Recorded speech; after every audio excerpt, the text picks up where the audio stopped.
سیمای مستقل یکم تاک-شو روبرو مناسبت جوانان با محبت همدیگر. السلام علیکم بینندگان عزیز، تلویزیون سیمای مستقل یکمین تاک-شوی روبرو هست و ما امروز تصمیم گرفتیم که در مورد محبت مجازی جوانها، محبت مجازی دختر و پسرها حرف زده باشیم که امروز وضعیت در جامعه جهانی، در جامعه ما چگونه است و ما دعوت کردیم در برنامه دانشجویان دانشگاه دولتی خوجند به نام اکادمیک باباجان غفورов را از فاکولته فیلولوژی تاجیک دانشجویان و ماگістرانتان این بارگاه را که در وابسته به موضوع بحث کرده باشند و همچنین امروز فکر جوانان را کارشناسی میکنند. نامزد علم‌های فیلولوژی داتسند استاد دانشگاه دولتی خوجند به نام اکادمیک باباجان غفورov، استاد ما استاد احسان رجبوف. استاد خوش آمدید. بچه‌های عزیز شما را خوش آمدید میگویم و امید میکنم که یک بحثی خوبی خواهیم کرد امروز در مورد عشق، چون فکر میکنم که خاصی جوان ها هست این موضوع، خاصی ما و شما هست. از این لحاظ فکر میکنم که یک صحبت خوبی خواهد بود. اما پیش از آن که ما بحث را آغاز کنیم، یک پرسش افکار وابسته به موضوع آماده شده است که ما از برای شنیدن فکر جانب سیوم از استودیو بیرون از جوان ها سوال کردیم که کی صادق هست و نتیجهش را شاهد میشیم. بعدا بحث را آغاز میکنیم. مرحبا.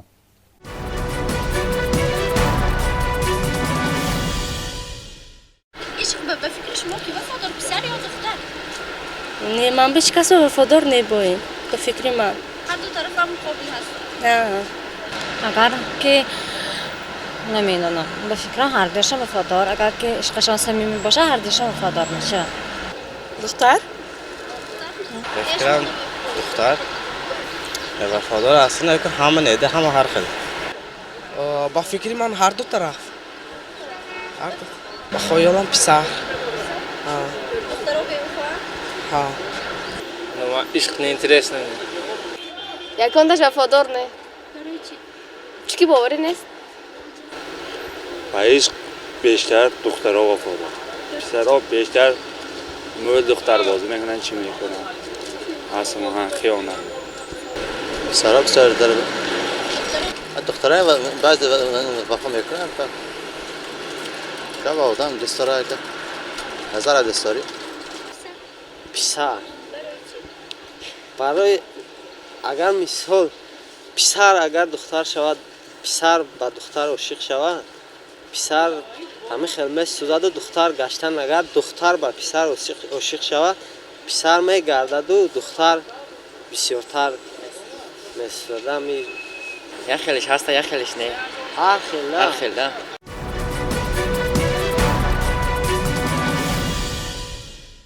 منظور البته جدا کردن نبود که کی صادق هست، اما برای کمی هم فکر جوانان را فهمیدن و معین کردن که اصلا با اندیشه خود جوان ها کدام صادق هستند، ما این سوال را واگذار کردیم. خود شما چی میگید؟ کدامش صادق هست؟ اصلا پسران نمیگه دختران؟ مصطفی؟ اصلا محمد اجازه میگوید که جوانان یعنی پسران عشق را سهل میگیرند و دختران با اون زندگانی میکنند. اکنون البته ما اینجا گفتن نمیتوانیم که دخترها صادق هستند یا پسرها صادق هستند، چون یگان استاتیستیک یگان امور انیق مثل یگان امور معین انیق کرده نشده است و به هر بابت هستند در هر دو حالت هم که بعضا دخترها صادق میمانند در عشق خود و بعضا جوانان. خب مهرا شما چی میگید؟ دخترها با گوششان و پسرها با دلشان دوست می‌دارند و با چشمشان دوست می‌دارند و به فکر من دخترها صادق‌ترند نظر به پسرها. برای چی؟ برای آنکه آنها دوست می‌دارند، عشق صمیمی آنها از همان نگاه و قلب‌های آنها، البته که هر دو طرف عیان هست، لیکن صمیمی‌تر، دوستدارتر به فکر من دختران هستند. می‌دونید چی؟ اصلا اگر از بیبی و باباهایمون می‌پرسیدیم که مثال هست سخن است که درست در زمانهای پیشتر هم بین همدیگرشان دوستداری بود، عشق بود، وفا بود، مهر بود، لیکن تا اندازه پنهان بود. امروز من هیچ گفته نمیتوانم که مثال عشق دختر پرقوت است یا پسر، چون امروز خود همین مفهوم عشق ما درست درک نمیکنیم. جوان ها درست درک نمیکنن. بله. خود شما درست. اگر که جوانان عشق را درست درک نفس ما نکنند، همچون عشق قبول میکنیم. ما یعنی نفس و عشق رو آمیخته می‌کنیم. بله. خب به اندیشه اینا شما گفتید که اگر که جوانان عشق را درست درک نکنند، پس چرا آنها عاشق میشوند؟ وای عاشقی نیست. این هوا و هوس است. عشق این عشق نیست که مثال ما از حد میگذریم میریم خودمون دریا با میپرتویم یا که وای میکنیم این عشق است به فکر شما؟ خب در مورد وضعی مناسبت امروز ما حالا برمیگردیم. مصطفی مهرو تشکر. بچه‌ها شما چی میگید؟ کی صادق است؟ دخترها شما صادق هستید یا اینکه جوان‌ها ما صادق هستیم؟ من فکر میکنم که در عشق، در محبت، در مناسبت‌های بین دختر و بچه گویم بسیارتر پسران صادق‌تر هستند. برای چی؟ برای اون که یک خیرانان میگوید که اگر مرد عاشق شود اون هر چیزی که لازم است برای یعنی که زن همش رو میکند، از دستش چیزی که میآید میکند. زنها نمیکنند این رو؟ نه، زنها نمیکنند. برای اون که زنها خیلی زیرکتر، هیله‌گرتر میگویند، یعنی که با عقل‌ترند، یعنی که میدونن که کردن لازم نیست هر کاری به عقلی رو. لیکن مرد اگر دوستش اومد اون هر چیزی که از دستش میاد برای به دست رسیدنش همون کار رو اجرا میکند. تشکر. من مخالف فکری دادر هستم. برای اینکه زبونیسا میگه گرچه من لیلی اساسم دلچو مجنون در حواس سر به صحرا میزنم لیکن حیا زنجیری پاست. واقعا وقتی که دختر نیز دوست دارد او صادقانه دوست می‌دارد، همه کار حاضر است کند، اما چگونه گیم آدابی شرقیانه باشد یا شرم و حیاست که او را تا حد محدود می‌سازد و او نمی‌تواند همه کاری که پسر قابلیت کردن را دارد او این کار را کرده باشد. حتی نویسنده خوش سلیقه ایران محمد حجازی در کتاب هزار سخنی خویش گفته است که عشق یک بیماری می باشد که بعد از معالجه یافتن آن ما دوباره باز میمیریم. یعنی این عشق یک احساس نسبی هم گویم خطا نمیکنه می باشد که هم در وجود مرد هست، خود هم جوان هست، هم در دختر هست، اما این وابسته به خودی همان آدم است که چگونه واکنش نشان میدهد، یعنی صادق میماند یا اینکه بی‌وفاست. لیکن به فکر شخصی خودی من دخترها صادق ترند. تشکر. خب بانها دستگیری میکنیم فکری سومان گفت که نه. شما چی میگید؟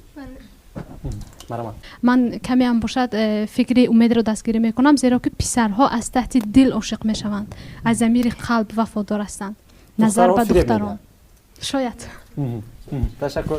خب جوان‌ها شما چی میگید؟ هست اندیشه دیگه؟ وگرنه من خب اندیشه با فکر من هر دو صادق هستند، چون که آنها اگر از تحت دل یکدیگر رو دوست دارن آنها با هم صادق میمونند و یگان وقت خیانت نمیکنند. تشکر. پس ادامه همین سوال پیش از اون که من خلاصه فکر شما رو با استاد واگذار میکنم باز یک سوال دیگر از محمد حجازی گفته. شما اینجا محمد حجازی میگه که پسرها عشق رو با بازی میگیرن، پسرها عشق رو با بازی میگیرن، دختران با عشق زندگی میکنن. با همین اندیشه شما راضی هستید که یعنی جوانها تنها برای بازی هست و دخترها واقعا صادقانه عاشق اصلا یک چیز میدونید، شاید در همون مورد در زمان خود همون محمد حجازی این چیز درست بود و البته این فکر یک نفر است، فکر محمد حجازی است و در برابر ما داریم بزرگان که مثلا باز برعکس این را گفتند. در مثال فخرالدین عراقی که میگوید که شنیدم ز گل‌ها همه بوی بی‌وفایی، که شنیدم ز گل‌ها همه بوی بی‌وفایی. یعنی این چی؟ همین درک میدهد که و دوست داشته‌اش مثلا رفت با دیگر نفر و این همین چیز واسه کرده است که در این مورد زنها بی‌وفا هستند. در بابت همین بچه‌ها گفتن با عشق بازی میکنن، من فکر می‌کنم که در اینجا از نظر نگاه من این نادرست است.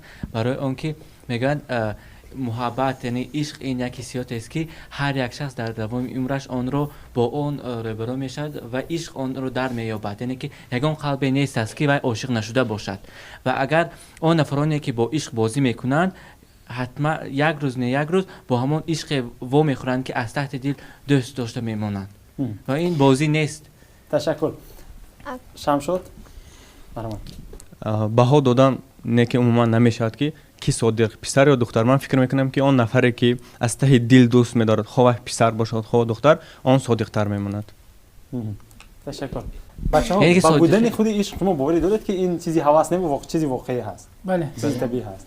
یعنی که هست این چیز باوری داریم. خب من یک چیز رو قطع کردنی هستم که در اینجا گفتن که دخترها با عشق زندگانی میکنند و پسرها بازی میکنند. مورد جمعیت پسرانی هستند که با عشق بازی میکنند. ما دخترها اون رو درک کردن نمیتونیم لیکن باور میکنیم، به اون که باور میکنیم. در جمعیت پسرها هستند که آنها همین طور گویا دوستداریشان رو همین طور میگویند که گویا که آنها دوست داشتند. آنها عشق بازی باشد آنها دوست داشتند، یعنی آنها دل بستند، یعنی بولهوسی کردند، هوس کردند. اون عشق نیست. عشق چیزی دیگر است، دل بستن دیگر. در مورد عشق بودن یا نبودن؟ یعنی عشق چیزی دیگر، دل بستن چیزی دیگر. دل بستن دل بستن به یک کس هوس کرده، نگاه کرده، دل بستن یعنی عاشق تنها به اللهیم، لیکن بندگان او دل بستیم. عاشق تنها به الله می شود، دل بستن به انسانی که او را آفریده است. وقتی که دخترها به شوهر میدهند، پسرها فکر میکنند که وای بی‌وفایی کرد، اما این گونه نیست. مثلا تقدیر دخترهای شرق در دست خودی دخترها بسیار وقت در دست خودی آنها نیست. آنها با روزگی خودشان بسیار وقت به شوهر نمیبرند، یعنی وابسته از فکر و روزگی پدر و مادرشان هستند و در همین جا پسرها فکر میکنند که وای بی‌وفایی کرد و شوهر کرد. چیکار باید کند نرگس؟ پیشنهاد شما چه است در همین مورد؟ مثلا کوشش شما گفتید سادت که مثلا وقتی که خود او عیبی جرمی خودی جوان هست که مثلا او را از دست داد، چیکار میکند جوان وقتی که مثلا دختر نمیخواد که با او باشه؟ وابسته به همون حالتش، اگر پدر و مادری دختر را راضی کرده تواند، تشکر. به خاطر آنه که بله جوانان عزیز، پیش از اونه که ما موضوع رو مطرح کردن شده، من کمی موضوع رو آموختم و خواستم که از نگاه دینی همین چیز رو بها گذاری کنم.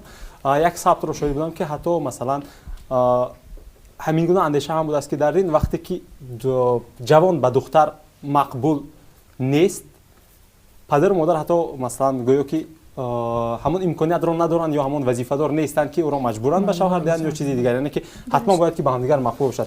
این باز هم بحث دیگر هست. تشکر. تا همینجا بچهای عزیز، استاد از اندیشه جوان ها شما چی میگید؟ چی خلاصه میکنید فکر جوان ها رو و عموما از گفته های جوان ها شما شناخته توانستید عشق را یا اینکه چگونه؟ اصلا در مورد عشق هرچی گوییم فکر خودی هر یک نفر است، اما یک چیزی مسلم است، ثابت شده است که عشق وجود دارد و عشق از همان کودکی و در وجودی کس با واسطه پدر و مادر، با مثل محبت پدر و مادر، با همون اجتماعیت خانوادگی، با محیط اطراف در ضمیر کس تشکل می‌یابد تا 8 سالگی. بعد از 18 سالگی باز هم شروع می‌شود. چرا این بینش باز پسیکولوژها نخوبتر می‌دانند و این کتاب‌های هم هست در این مورد. دیگر اینکه وقتی ما میگیم که عشق یا هست یا وجود داشته باشد، باید چگونه باشد، باید اینقدر باشد، دو نظری وجود دارد که یک عشقی که ما فکر میکنیم و میدانیم که گویا که این عشق هست، کل مشکلات آن است که ما نظر ما درباره عشق هنوز با کامل هم نیست و هنوز ما عشق را دیگرگونه میبینیم، چون که هست آن نیست چیزی که ما فکر میکنیم. اول اینکه وابسته به محیط های اجتماعی شرقی، محیط های اجتماعی غربی، منتالیته دیگر. خب عشق، اگر ما عشق دو گونه جدا کنیم، گوییم که عشق اگر عشقی که باشد که به واسطه محبت، به واسطه حرمت و به واسطه مشورت تشکل یابد بین جوان پسر و جوان دختر، این عشق میتواند به وارستگی برساند، به آزادگی برساند، به دلبستگی برساند، به دوستداری برساند و به کل خوشی ها برساند.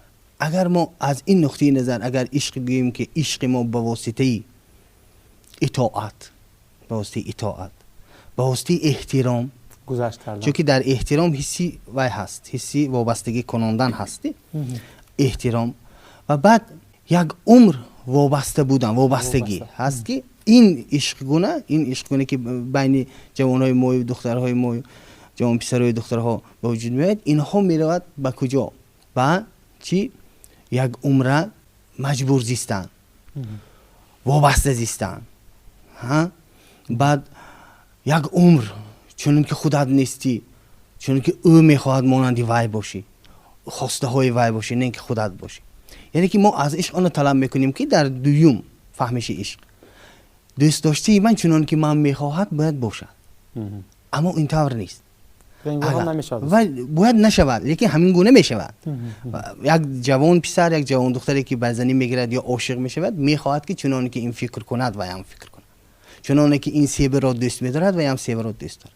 آخر وای نمیگوید که من لیمون را دوست میدارم، وای نمیگوید که من دیگر چیز دوست میدارم. نه، باید که تو من دوست داشتی، باید همه که این گونه عشق، این عشق نیست، یک زوراوری است، یک فشار است، این یک چه است؟ جهالت است اصلش میگیریم و این سرچشمه میگیرد از همون منتالیته و عنعنه های و مذهب و تربیه چیزهای گذشته ما که در محور عشقی شناخت عشقی ما مرد سالاری هست. یعنی هرچی حتی عشق هم به منفعت مردا چی میکنن؟ محل نه معرفی میکنن. ما رو به ما عشق را درست معرفی نکردن. عشقی که باید به ما شادی برساند، عشقی که ما باید خرمی و خوشبختی برساند، عشقی که ما رو به همدیگر فهمی برساند، عشقی که ما رو به همدرکی برساند.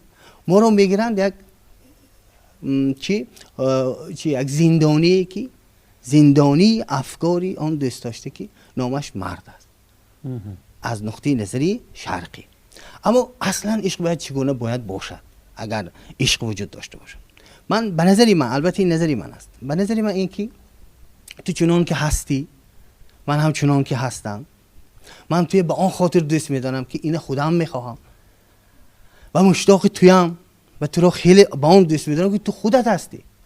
من بر این نشم، من به آن خاطر توی دوست میدارم تو من بر این نیستی و توی من به آن خاطر دوست میدارم که تو بو هستی، چنانه که هستی و من به خاطر آن دوست میدارم که تو کمبودی داری و این چیز، همه این چیزهای وقتی که درک میکنه دوست داشته، این میتواند یک عشق سالمی که آیندهش درخشان باشه. اگر چنین نباشه پس و عشق نیست. عشق به نظر من چی است؟ عشقی که ما فکر میکنیم نیست، عشقی که باید فکر کنیم نیست. یک کسی را که تو دوست میداری باید عذاب میدی. در عشق عذاب نیست، در عشق ظلم نیست، در عشق کم بدبینی نیست، کم گرفتن نیست، کم بینی نیست. در عشق این چیز باید فکر کردن. و وقتی که شما میگوید که باید که ما جوان ها بازی میگیرن، این درست گفتن مصطفی که افکار شرقی ما همین که همین خیلی است از نقطه نظری که باید که یک سر و گردن باید پسرها بلند باشد. این طور نیست. این یک. دوم این که عشقی که مردها چی میکنن، این طبیعت روانشناسی میگه که واقعا مردها رنگارنگی را دوست میدارن و به همون خاطر که همون شاه جهان که 14 سال ارجمند بانو ممتاز محل دوست داشت، به آن خاطر دوست داشت که هر روز ارجمند بانو با لباس زیبا، با طرح زیبا، با فسانی زیبا پیش شاه جهانگیر به می آمد. شاه جهان به می آمد. یعنی وای رنگارنگی در طبیعت انسان ها، در طبیعت مردها هست. این میگم که مردها بلهوس، مردها این طبیعت است. لیکن این صنعت زنان هم هست که آن بلهوسه همیشه عاشق خودش نگاه داره. این اگر آزاد باشد نگاه میدارن، اگر حق خوب گوید نمیشه. عشق حق خوب گوی نه، عشق حق خوب گویک نه، حق خوب گویک تربیه نمیکند. عشق میگوید که ما هستیم، نه اینکه من هستم باید که من باشم. نه، عشق ما هستیم. دو تا من اگر ما شود عشق میشه. اگر یک من و منی دیگر با از منی خودش کند، این اون قدر درست نیست. تمام. استاد تشکر زیاد. سپاس استاد. تشکر. خب جوانان عزیز، اون گونه‌ای که استاد گفتن امروز هست، کدامی از همون دو گونه‌ای که استاد گفتن کدام چیزی دیگر صادق میبخشید؟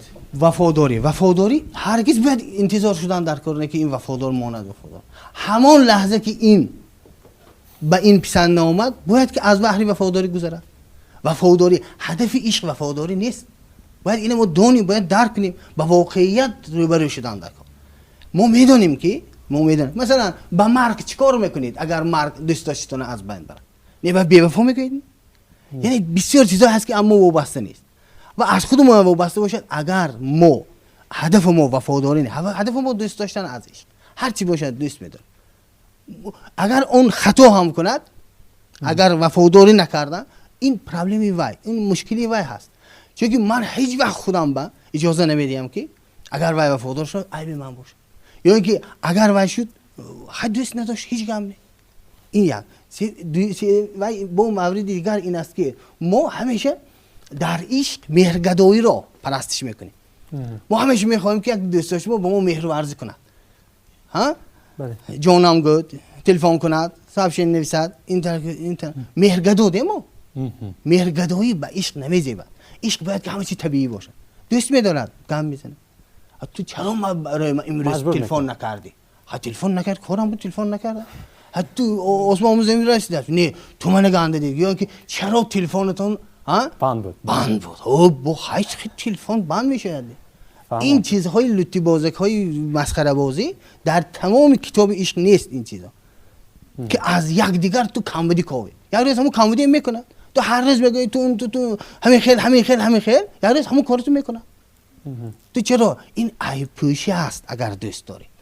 یعنی که عشق چیست؟ عشق تحملی تفاوت های یکدیگر. تشکر زیاد. بینندگان عزیز ما رو ترک نسازید، ما پس از بخش رکلام برمیگردیم. خب جوانان عزیز، دو گونه که استاد گفتند دوش کدام امروز برای ما معمول هست و آشنا است از همین دو گونه؟ یعنی ما همدیگر رو تحمل میکنیم یا از همدیگر طلب میکنیم؟ همون در آغاز استاد دو شکلش رو گفتند، شرطاً البته این چیز. شما چی میگید کدامش هست امروز در طبیعت من و شما؟ امروز در طبیعت هم من هم شما عموما ما جوانان تحمل کردن همدیگر واقعا کم است. و ایندیرا گاندی در مکتوبش به دوستش میگوید که من باید نه اون کسی باشم یا بشم که تو میخواهی و تو هم نباید اون کسی باشی یا بشوی که من میخواهم. من باید بهترین خودم باشم برای تو و تو باید بهترین خودت باشی برای من. و در پایان نیز میگوید که هنری عشق یعنی به همایی تفاوت هاست، یعنی پیوندی تفاوت هاست و معجزه‌اش باشد در نادیده گرفتن کمبودی هاست. لیکن ما باشد همین کمبودی نادیده گرفته نمیتوانیم و به همایی تفاوت ها یعنی بینید شاهزاده به گدا عاشق میشود. چقدر تفاوت است. وقتی که ما عاشق میشویم همون تفاوت ها به هم دیگر میپیوندند. لیکن متاسفانه ما امروز جوانان همین تفاوت ها همین کمبودی ها نادیده نمیگیریم. یعنی مثلا طلب میکنیم عموما باید وای تغییر یابد، باید دیگرگونه شود، باید اونگونه شود که ما میخوایم. فهمم. مصطفی همین چیز رو تنها جوان ها میخوایم که دخترها هم میخواهند که مثلا البته از هر دو طرف اون ایدئالی که باید باشند. البته دخترها نیز میخواهند آن شخصی که دوست میدارند به طلبات های او جوابگر باشد. انسانی که شما دوست میدارید مثال دوستداری رو از کجا میفهمند که دخترها مثلا یک بار شما رو سراغ نکند که حالت چی است؟ مثال یعنی به فکر شما باید به طلبات شما جوابگو باشد؟ باید در اینجا باید در کار نیست. باشد. باید در کار نیست باشد. به طلبات شما جوابگو باشد. با قدر امکان. تشکر. خوب سومان مرحبا. خب در مورد استاد وقتی که گفتن همدیگر را باید تحمل کنن و آن گونه که هست دوست دارن، این واقعا ممکن یک عشق رویاها باشد برای ما مخصوصا دختران تاجیک. لیکن این مثلا اگر ما اروپا رو آمریکا و دولت های غرب را مثال داریم، این چیز البته به آنها آزاد است. همان گونه که همدیگر هستند آن را همین گونه دوست می‌دارن، همین گونه قبول می‌کنن. مخصوصا ما در فیلم های ترکی آن را بسیار مشاهده می‌کنیم. اما در حیات واقعی ما مثلا از خودم این حادثه روی با خودم نداده است، اما با نزدیکترین دوستانم دوگانه هایم همین چیز رو می‌دیدم که همان جوان پسرانی که او را دوست می‌دارن همان گونه که خودشان می‌خواهند و گویا که زیر تصرف خود همان گونه باید درآورند. باید تو همین خیل کنی، ساعتی چند خانه بشوی، همین خیل شوی. حالا در حالی که آنها حتی نامزد نیستند، تنها همدیگر را دوست می‌دارند و آن دختر هم به خاطر اینکه بی‌وفا نباشد و با او صادق باشد و آینده همدیگر را با هم بپیوندند، از گفته‌های او بیرون نمی‌براید. برای کسی رو دوست داشتن باید به او باور کرد. پسران چقدر باور میکنید به دخترها؟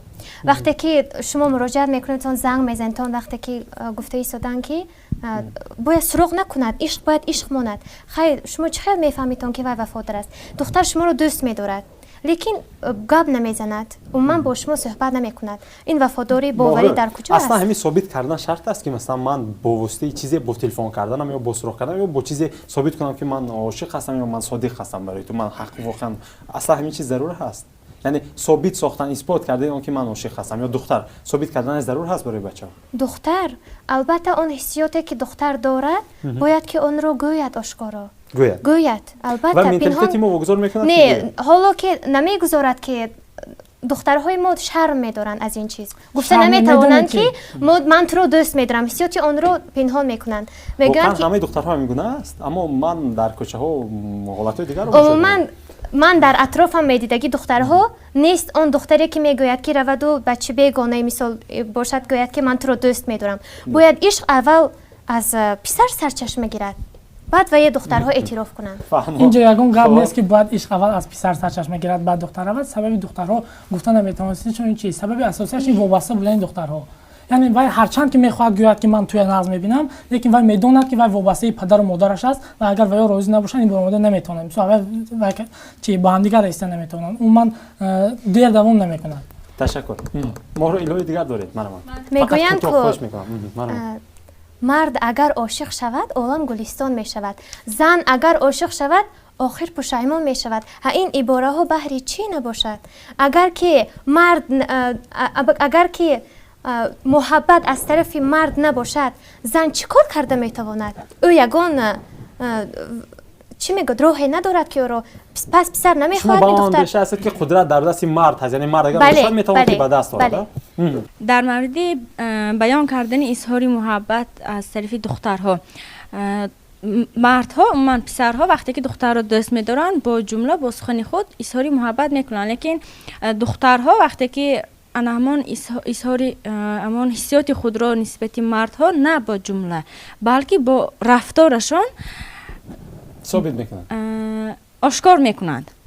مثلا رفتارشان چخیل نسبت به دیگر بچه‌ها دیگر خیلی میشن. بله، همان نفری که همان پسری که آنها دوست می‌دارند نسبت دیگر پسرها رفتاری آنها دیگر شرم می‌دارد یا اینکه ناز می‌کند، اون دیگر خیلی مناسبت می‌کند و همین دوستاری دخترها رو پسرها از همین فهمیده می‌توانند، یعنی که دخترها حسیات خود را نه با جمله ifade می‌کنند بلکه با عملشان آشکار می‌کنند. فهمو. تشکر. هست الهی دیگر من آخر اندیشه رو می‌کنم جانبداری می‌کنم و وقتی که بین دو جوان احترام می‌شود پس محبت عشق به وجود میاد. یعنی هست احترام امروزی اینکه نیست، بعضا هست بعضا نیست، در همه حالت مشاهده کرده نمی‌شود احترام رو. میگویند که محبت از احترام وابستگی دارد و احترام نیست به محبت به معنی است و در حقیقت اگر بین دو جوان احترام باشد و عشق در آنجا دیده می شود. اگر نباشد احترام گفته شما چی میفهمید؟ برای من احترام عزت و حرمت یکدیگر. مثلا من گذشت کنم و دختر هم باید گذشت کند. همین مثلا دختر شوهرش رو عزت میکند، حرمت میکند. وقتی که وی حرمت کرد، وقتی که وی اگر حرمت کرد از سطح دل دوست می‌دارد و اونجا عشق پیدا می شود. یعنی من فکر میکنم که همون عشق از حرمت و احترام یکدیگر وابستگی دارد. یکی از سرهای محبت این احترام است. درست قید کردید مزرع خان. اگر برای کسی را دوست داشتن احترام کردن او را باید آموختن در کار. جوان عزیز بیاید تشکر. ما فقط باید گویان گپ زی شدیم و همچنان گپ زی شدیم که گویا که تجربه ما خیلی در این سمت مثلا بای باشد و ما حقوقی توصیه کردن یا باید باشد رو داریم. بیاید بچه‌ها من دعوت به آن می‌کنم که از حیات خودمون و از حیات اطرافمون مثلا دوگانه‌مون دوستمون از اطراف از حیات خودمون حرف زنیم و بایدها رو بعدی گذاریم که بایدها رو به استاد واگذار کنیم. به خاطر اون که فکر می‌کنم که اگر ما حقوقی باید رو نداریم و گفتنی باید رو به خاطر اون که تجربه ما شد که باید هم نباشد. استاد از اندیشه جوان‌ها شما چه خلاصه می‌کنید از همین سوال و از همین گفته‌ها؟ سومان گفتند که این عشق ما در منتالیتی شرقی باز و معیارهای چارچوبی خودشون دارد. درست است، چون که در جامعه ما اصلا عشق پذیر تا اندازه نیست، چرا که عشق همون تقاضا میکند چندین چیزهایی که با خواستارهای ما سازگار نیست. از این جهت وقتی ما میگوییم که عشق بیشتری تفکر عشق ما یا همین مرحله عشق ما را دیگرها معین میکنن. یعنی ما باید کی را دوست داریم، باید چگونه دوست داریم، باید چی کار کنیم. به نظر من اینکه ما در جامعه جهانی زندگی داریم، بیشتری وقت از همون عشق‌هایی که روانشناسا میگویند و عشق واقعی که از واقعیت سرچشمه میگیرد، باید این چیزهای ما دانیم، آینده تجربه کنیم، آینده به دیگرها فهمانیم و فرزند ما را در روحیه آزادی و عشق و محبت و این چیزها تربیت کنیم. ما فکر نکنیم که ما شرقی هستیم باید این کارو نکنیم یا غربی هستیم باید این کارو کنیم. جهان است امروزه، همه در یک دسترخوان اینترنت همه چی معلوم. خب دیگر این چی که ما چنانی گفتند که این دختری نقص گفتند که باید چگونه فهمیم که کسی ما را دوست دارد. این بسیار سوال خوب است. اگر اگر جوان پسری جوان دختری را دوست داشت وی حتما خبر میدهد و اگر جوان دختر هم جوان پسری را دوست داشت حتما خبر میدهد با راههایی که مثلا دفتر میگیرد دفتر میتید کتاب میگیرد تلفن میتید اون کارهای خصوصا خلاص خبر میدهد و اون چیزی که چرا مشکل فهمیم این مرحله هستی مرحله های عشق روانشناسا 10 مرحله معین کردن از همون مرحله توجه سر میشد توجه شما همه میبینید لیکن به یک کس توجه میکنید دویمش جذب یعنی که جلب یعنی که شما همه میبینید اما یک نفر شما جذب میکند یا جلب میکند یا شما یک نفر جذب میکنید یا که شما دیگر کس شما جلب میکنید دیگر یعنی که خودتان سرایت میکنید این چیزا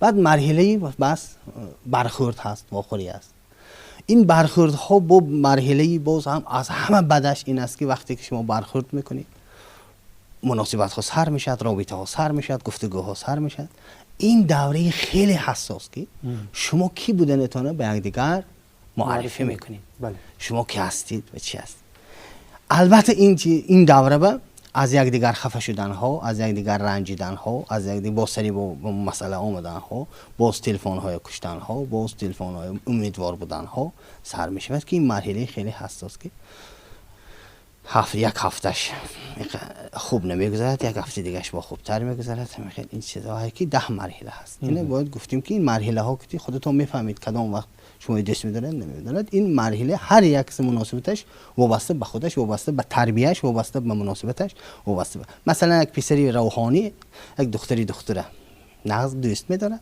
و در دیگر محیط تربیت شده با وایرستی این در دیگر وقتی این برخورد ها میشد البته نفهمی ها میشد البته تغییرات ها میشد البته این تفاوت ها هست که این چیزا البته تاثیرش هست ما نمیگیم که نشان میدید اگر شما کسی دوست حتما نشان میدید حتما شما به خبر میرسد که من تو دوست میدونم این مریضم دوست داشتم اما دیگر مسئله ای که ما باید که یک معیار معین طلبکار نباشیم از دختر یا پسر این محبت معیارش نیست چیزهای خوب هرگز معیارش نیست اگر عشق ما باشد بعضی ما بسیاری وقت ضرب المثل و مقاله هایی که از عموما درد هیچ کس نمیخورد ما داریم نه هنوز یکی از مقاله ها همین که محبت اندازه نگاه دار که اندازه نکست هم لایق دشمن است هم محبت کجاش اندازه دارد تو چقدر من امروز تو 25 گرم دوست داشتم پگاه 50 گرم دوست میدارم میگین چیزهای خوبه اندازش نیست من نیکی میکنم چند کیلو نیکی کردم دک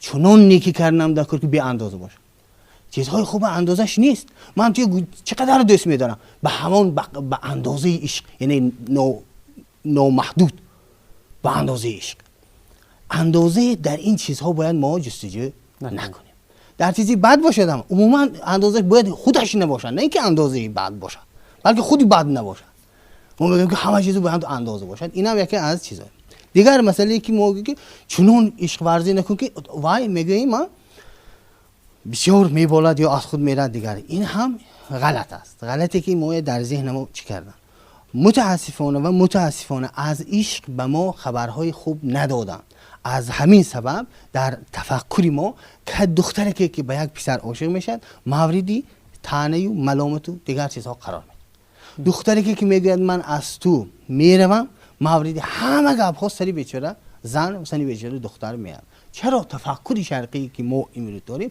اینکه ریشش مذهب ریشش منتالیته ریشش سنت های گذشته ما باید یک تفکری مدرن که باید زندگی کنیم ما تفکر ما عصر 15 اما انونی عصر 20 خورده گشتیم ما در عصر 20 تو یک زندگی میکنیم چرا ما تفکر عصر کهنه عصر 12 عصر 13 عصر تمام ادبیات بینیدگر از یک عاشق چی ساخته است عاشق باید که خاک قدیم معشوق شود عاشق باید که سگ کوچه لیلی شود عاشق باید که همین تمام خودشو کشد عاشق باید که از غم این مرد هر دوشو حتما یک تا همین گربه خواباند و بالاشو پیشنده کن کجای این عشق این دیوانگیه دیوانه یکم یک همون خیلی آدمو هست ای کجای این عشق عشق باید که تو نمر بگذار به من نباش نه که تو زنده شو باش تو خودت هستی من از دور هم توی بینم خوب نقص لیکن من دیوانه نیستم این شرط اولی عشق این است که آدم خودش رو باید دوست داره خودش رو باید حرمت کنه بعد گفتن که احترام و حرمت هر دوش فرقشه.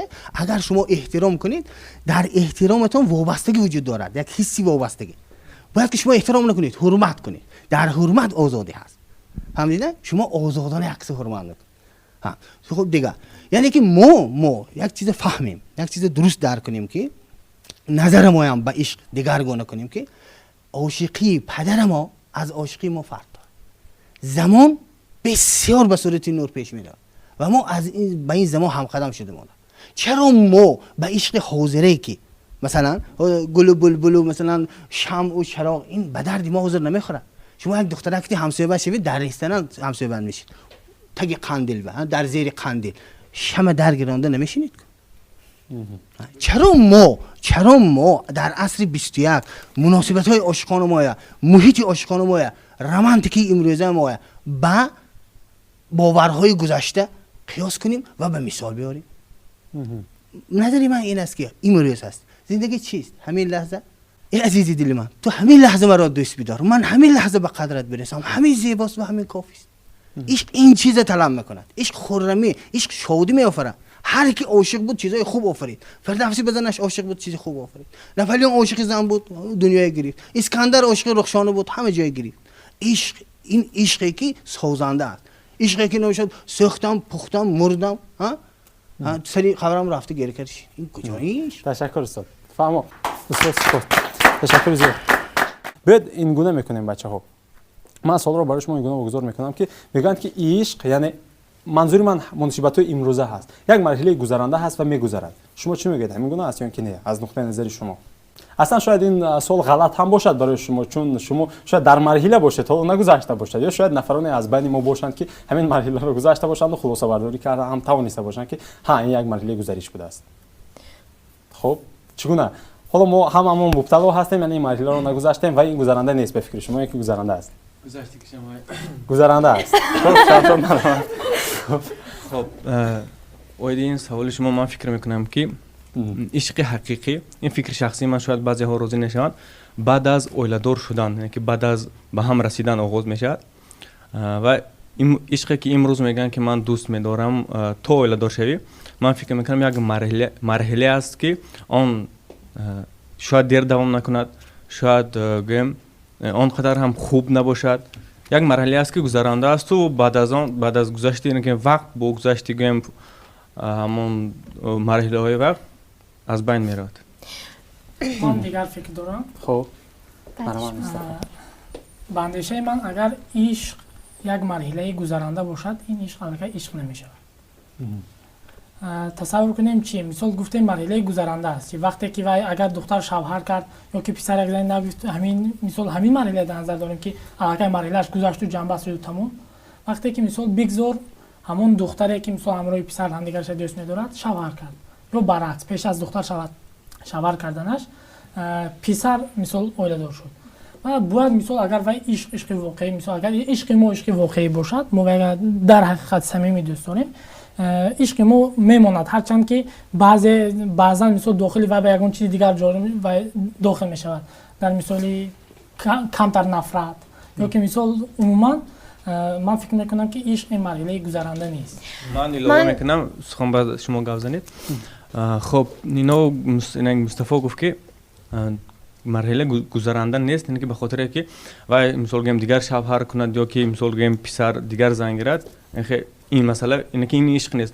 من فکر میکنم که مثال گیم بگذار با همون دختر باش یا که در آینده با همون دختر اویلا برپا کنی، با همون مثال گیم نفری که تو انتخاب کرده که یا حاضر انتخاب کرده که فرصت رفته است، من فکر میکنم که حاضر گپ میزند، مثال گیم تلفن قطعی یا گیم جای کارش یا که مثال گیم هم کورسش که در همون سیم خانه، این عشق نیست. یعنی که منظور من این است که این عشق نیست.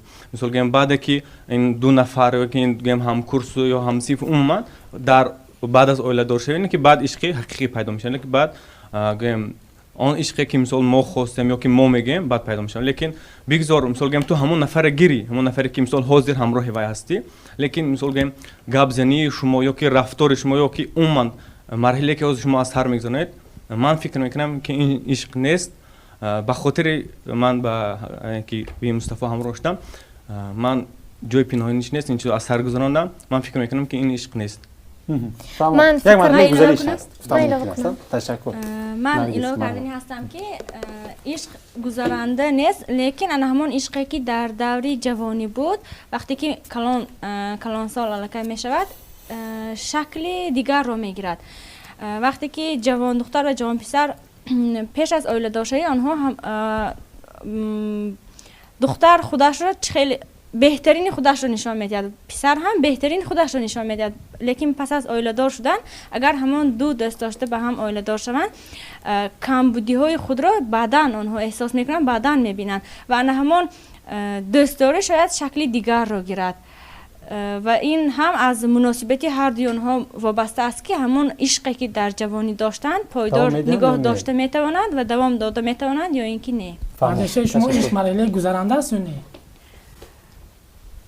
یک اندازه گذرانده نیست، لیکن نه اكو گذرانده گفتن این معنی آن رو ندارد که من مثلا نفری که دوست داشتم اون رو میپرتم و دیگر دختر میگیرم. این مرحله گذرانده به اون معنی هست که مناسبت هایی که امروز ما میکنیم با همون دختری دوستم این مناسبت ها گذرانده به همین خاطر، یعنی که به همین خاطره که یعنی که ما همون دختر رو دوست می‌داریم، مثلا در آینده وقتی اوله برپا میکنیم، یعنی این معنی آن رو نداره که مثلا گذرانده گفتیم ما نگیم که ما به میپرتیم که از پس دیگرش میشیم. این معنی اون گذرانده با معنی این رو نداره که من مثلا گیم به میپرتم، لیکن من فکر میکنم که عشق اساسی یا عشق حقیقی بعد از اوله دار شدن در هر حالت من فکر نازیده هستم و من فکر میکنم که عشق یعنی مرحله گذرانده نیست در همه مورد و مثال میمونه. من تشکر مصطفی. البته بچه‌های عزیز هر یک نفر حقوقی در اندیشه ماندن رو دارد و هیچ کس رو محکوم نمیکند و خوش به حال هر نفری که اندیشه خودش رو دارد. تشکر. بچه‌های عزیز ما از همش گفتیم و از واقعیت ما گفتیم و از کمتر گفتم ممکن است که عالم خیالی و از آن چیزی که باید باشد یا اینکه شکل ایدئالی هست باید باشد گفتیم. باید من آخرین سوال رو برای شما گزار میکنم. این خلاصه شما هم میشود. مناسبت کلانسالان با مناسبت عاشقانه دختر و پسرها چگونه باید باشد به فکر شما؟ تحمل کنند یا اینکه نه؟ چی مثلا این مانیتور از آن شما است و شما میتوانید که با نسبت از خودتان سن کلانسال فکرتان رو گفته باشید که آنها شما رو شنیده توانند. مرحبا. پدر و مادر باید خودش پرسد از فرزندان خودش پرسد که تو آیا به همین ازدواج راضی هستی یا نه. باید که فکری دختر رو نیست پدر و مادر قبول نماید، چون که آینده و این زندگی میکردگی خود دختر است. باید که انتخاب رو در دست فرزندانش نیست گذارد. تشکر. مصطفی شما چه میگید؟ اونا درست میگویند که ما با تو بهبودی رو میخواهیم. یعنی این چیزی بودگی گپ این چیزی است. لیکن زمانی که پدر و مادر ما زندگی کرده بودن از زمان مثلا از امروزه تقریبا 20 سال پیش اگر جوانیشون در نظر گیریم تقریبا 20 سال پیش شما تصور کنید که در این 20 سال چقدر تغییرات وارد اومدنش ممکن و ما مثلا میگیم که امروز دخترها گفتن نمیتوانن با پدر و مادرشون، این هم تا اندازه نادرست هست. امروز قسم زیادی دخترها میتوانن پدر و مادرشون قطعی به ملال بحث کند، به ملال صحبت کند، مشورت کند و گوید که مثلا به من فلان نفر پسند است و روزگی خودتون رو میدید. تشکر. ببینید جوانان عزیز به هر صورت چیزی نسبی است. مثلا ما گفته شدیم که گذشته رو با امروز قیاس نکنیم. درست هست، اما همون احساس همون انسان هست. مثلا ترقیات تکنیک یا جهانی شوی یا اینکه روی راست گفتن شاید این چیزها وارد شده باشد، اما باز هم همون احساس است. آخر احساسی 20 سال پیش نه، همون احساس امروز هم همون احساس، یعنی محبت هست. یعنی در اینجا چیزی تغییر نخورده است به فکری شخصی من. البته خب در اینجا یک سوال به میان میاد که اگر پدر و مادر به پسرشان یا دخترشان گوید که ما از تو خوبتر میدانیم و ما برای تو یک انتخابی بهتر کردیم، پس این از آن گواهی میدهد که پس همین پدر و مادر خودشان با مهر و محبت یا که عشق ازدواج نکردند.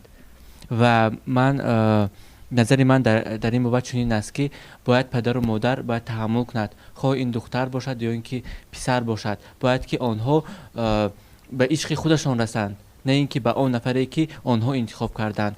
تشکر زیاد جوانان عزیز. استاد من میخواستم که فکر جوانان رو تحلیل کنید و به شما یک سوال دیگر دارم استاد. شاید که اون خطاگی هایی که والدان ما کردن نمیخواند که ما اون رو تکرار کنیم استاد. درست. در مورد اون که نقش والدین در کمالات فرزند چی است گفتند بسیار مهم است و نقش موثر دارند و پدر و مادر البته میخواند که فرزندشون خوشبخت شود و تفکر خودشون میخواند و موقع خودشون در موقع خودشون این چیز میخواند. بسیار خوب است و این خلق عموما شرق، خلق تاجیک بسیار فرزند دوست میباشد و این هم شرط و ضرور شرط نمیشه، اینو میخوان چون که همه فرزندش دوست میداره و میخواد که آینده یک شخصیتی در قطار انسان‌های نیک قرار گیرد، در انسان‌های در همه موارد استوار.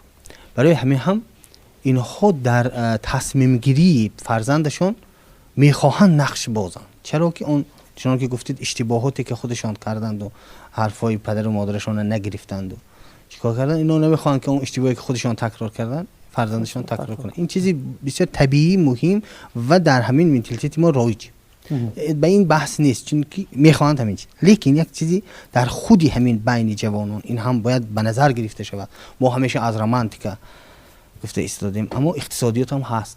بیکار به موارد هم ناصر اخسرام نگفته بود چنان خشکسال شدن در دمشق که یاران فراموش کردن عشق، بگذار عشق سلام باشد، اما از سلام شروع شود، از توجه شروع شود. هم یعنی امروزه دانشگاه هایی که در روانکاوی میکنند، در روانشناسی کار میکنند و وابسته به عشق، استراب، وابسته به ازدواج تحقیقات ها گذراندند، به این نتیجه رسیدند که دخترها بیشتر به آنها توجه دارند که در نزد آنها یا در مثلا محیط آنها، نه در نزد آنها، در مثلا با هم بودن آنها خودشان امنیت احساس میکنن، یعنی در امنیت هستن. در همون جوانی خوشبختانه میبینه که در پیش در امنیت هستن. یعنی اوکی، منظورم این که هم امنیت اقتصادی، هم امنیت جسمانی، هم امنیتی مثلا همه طرفه، امنیت یعنی اجتماعی، یعنی که هر یک دختر میخواهد که هم درکش یابد و در امنیت قرار داشته باشه. و واقعیتی من با اون نظر است که از نقطه اون نظر است که واقعیت اون چیزی که ما چنان که هست قبول کنیم، نه که چنان که دوست می‌داریم قبول کنیم.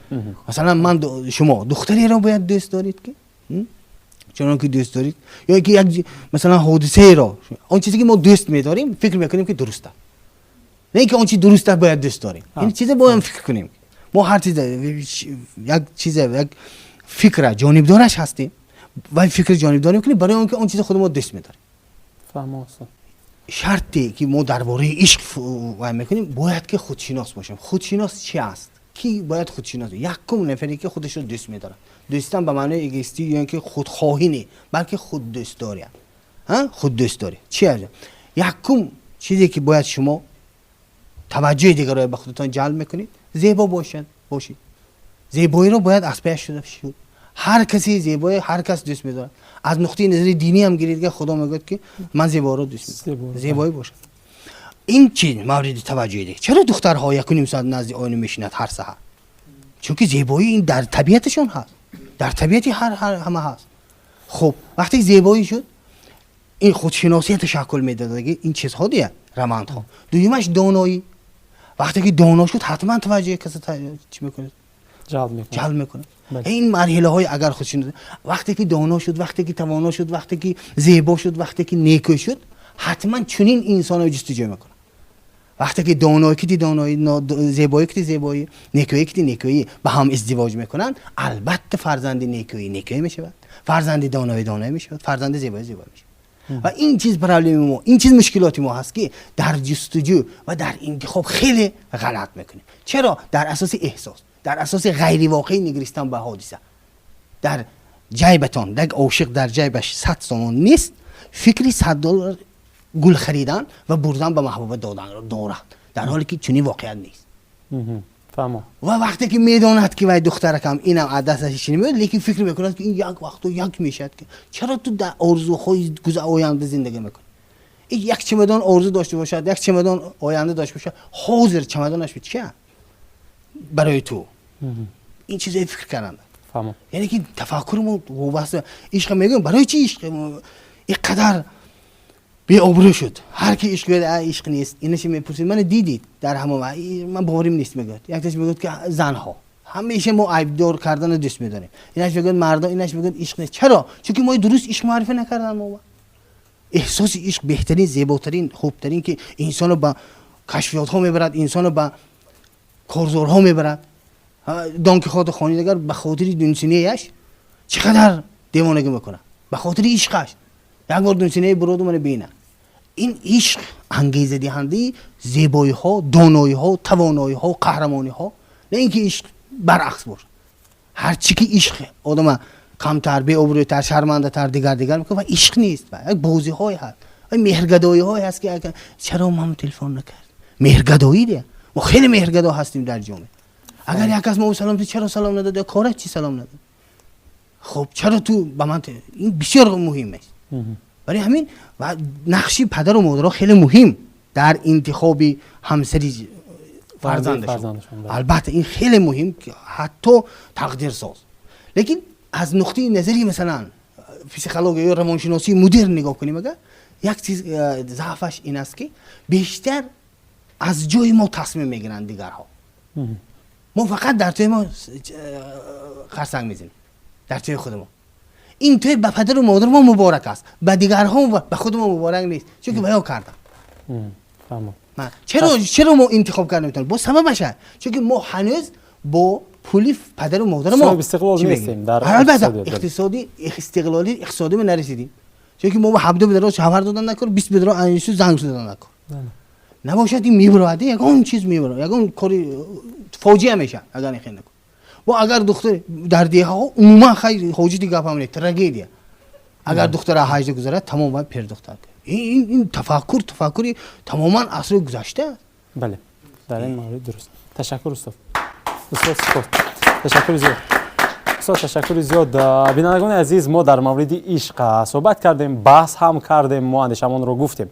من در انتها میگم که منظور از تهیه برنامه ترغیب عشق یا محکوم عشق هم نیست.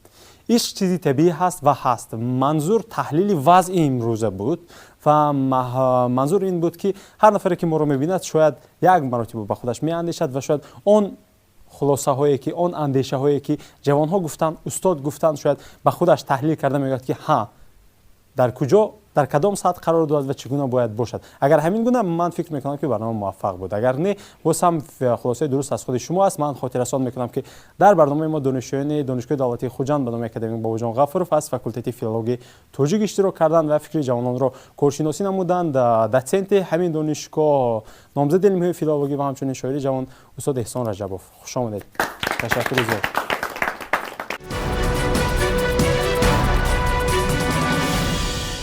چیزی که من از برنامه دیدم، راستی من هم تو اندیشه خودم همچون، چون ما هر دو وقتی آمادگی به برنامه، وقتی ما نقشه میگیریم که ما همین چیز میگوییم و همین چیز رو گویا شنیدن میخواهیم، اما شنیدن های ما نه همیشه با خواسته ها ما موافق میآید. برای همین در آغاز واقعا هم یک مسئله گذاری بسیار خوشگل شد، اما همون حکمتی محمدی حجازی که ما خواستیم که به آن جواب گیریم کمتر جنبه علمی پیدا کرد. ما عشق را از نگاه علمی گویا کمتر تحلیل هم کردیم و احساس کردم که جوانان کمتر در شناخت همین مسئله چندان گوییم یا با ما هویتش درست درک نکردن، یا گوییم که حضوری مثلا کارشناسی پرقوت این گوییم برای پیش اندیشه های آنها سایه انداخت.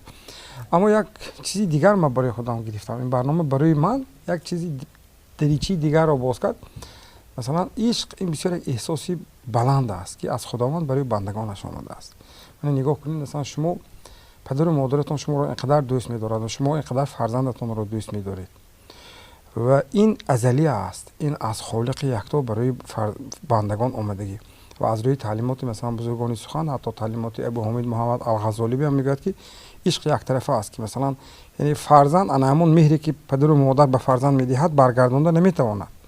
یعنی به درجه که مثلا والدان فرزند را دوست می‌دارند، فرزند به مثل والدانش را دوست داشته نمی‌تواند. یعنی برعکس فرزند خودش را دوست می‌دارد. عشق احساسی بزرگ است که ما را به عالم علوی می‌پیوندد. ما عشق را از آسمان گرفتیم، به زمین آوردیم. من همیشه احساس کردم، این اندیشه شخصی من، نمیدونم بیننده‌های ارجمند ما این مسئله به چگونه اندیشه دارند. ما در زمین گم کردیم. گم کردیم اینکه وقتی که مثلا ما محاکمه کردیم امروز مناسبت ما به عشق چگونه است، مثلا واقعا همسری احساس عشق به خاطر گویم هوس خودش، به خاطر گویم احترام خودش زندانی میکند جانبی دیگر را زندانی گویم اندیشه های زندانی که اون چیزی که اینجا بیان شد گویم طلبات زیاد واقعا هم گاهو اگر به عشق جوانان یا کنیم عشق جوانان رو بیشتر کلان سالان خلالدار میسازند به خاطر آنه که شاید آنها در جوانی خودشان همین گونه عشق گویم صاف را ندیده باشند گذشته این بسیار احساسی بلند است که آخرین جمله‌ای که ما وقتی برنامه جمع کردید هم بیت لایق آمد گفتم ناشکری عشق است همین پیر شدن ها چون که اگر واقعا اگر انسان به معنی عشق واقعا اگر رسد هرگز پیر نمیشه و جاویدان میماند بنابر همین ما توانیم در خردی در عائله ان همین محبت صمیمیت ان همین انگیزه که بسیار بلند است مثلا این اگر از نگاه الهیات گوییم این چیزی دیگر گوییم مثلا عطا مولانا میگه که 7 شهر عشق را عطار گشت ما هنوز در خم یک کوچه ایم اون چیزی دیگر است که در ادبیات صوفیه اون گوییم مرحله های رشد سالک تا رسیدن به حق اما در عشق زمینی مثلا مناسبت های هر روزی انسان ها به این چیز باری دیگر احساس میکند که برای ما واقعا از همه قیمت ترین چیز یعنی همین شناخته توانستن حق همدیگر و باور کردن و احترام کردن ما را میبرد ان همون انگیزه بزرگی که خداوند برای ما عطا کرده است ان همون محبت دوست داشتن همدیگر چون که ان همین کلمه ها باید همراه عشق باید باشد باوری احترام صمیمیت مثلا حتی وقتی میگه که نزد مجنون لیلی رو بیارین میگه لیلی رو میگه که یک چهره بسیار افسرده داره بگوییم چندان چهره زیبا ندارد میگه اون لیلی که تو وصف میکردی همین است گفت اون رو به چشم من ببیند یعنی